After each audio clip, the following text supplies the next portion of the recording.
আরে না না, এটা কোনো ঘাস পাতা বাটা নয়, এটা হচ্ছে শিম বাটা। তো নমস্কার বন্ধুরা, বাঙালিয়ানা পেজে আজ আবারও একবার হাজির হলাম তোমাদের সাথে অন্যরকম একটা রেসিপি নিয়ে। আর আজ আমি তোমাদের সাথে শেয়ার করছি শিম বাটা একটা রেসিপি। তো শিম নিয়েছি আমি অনেক, সেগুলোকে ভালো করে ধুয়ে নিয়েছি। এবার আমি কড়াইতে দিয়ে দিলাম জল, আর তার মধ্যে দিয়েছি সামান্য পরিমাণ নুন।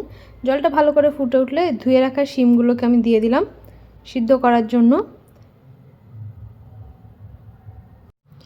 ঢাকনাটা তুলে একটু নেড়ে চেড়ে দেখে নিলাম শিমটা সিদ্ধ হয়েছে কিনা। তো দেখো শিমগুলো প্রায় সিদ্ধ হয়ে গেছে। এবার জল থেকে শিমগুলোকে আলাদা করে নেব, নিয়ে মিক্সির জারের মধ্যে দিয়ে দিলাম শিমগুলোকে। আর দিয়ে দেবো এর মধ্যে কয়েক কোয়া রসুন, আর দিয়ে দেবো কয়েকটা কাঁচা লঙ্কা। সামান্য পরিমাণ জল দিয়ে মিক্সিতে খুব ভালো করে একটা পেস্ট বানিয়ে নিলাম। এবার আমি গ্যাসে বসিয়ে দিলাম কড়াইটা গরম হলে তার মধ্যে দিয়ে দিলাম সরিষার তেল।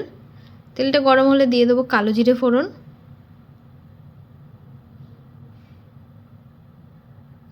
এবার যে পেস্টটা বানিয়ে রেখেছিলাম সেই পেস্টটা দিয়ে দিলাম।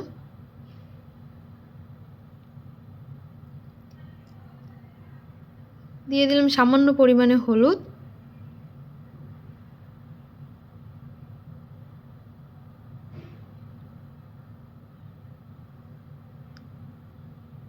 আর দিয়ে দেবো সামান্য পরিমাণে চিনি।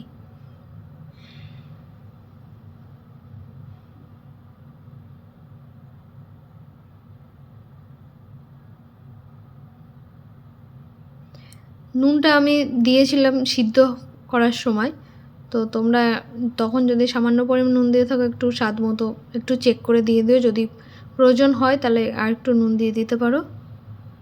তো এইভাবে অনেকক্ষণ ধরে কড়াইতে নেড়ে চেড়ে নিয়ে দেখবে যে শুকিয়ে আসবে, ঠিক সেই সময় আমি দিয়ে দেবো সামান্য পরিমাণে গোলমরিচ গুঁড়ো,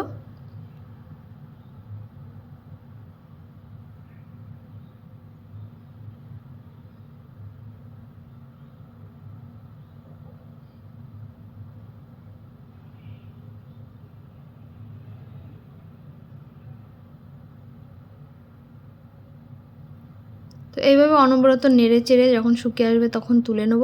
তো হয়ে গেল রেডি শিম বাটা। তোমরা বাড়িতে অবশ্যই ট্রাই করো, আর খেতে দুর্দান্ত লাগে গরম ভাতের সাথে। একবার হলেও বাড়িতে ট্রাই করো।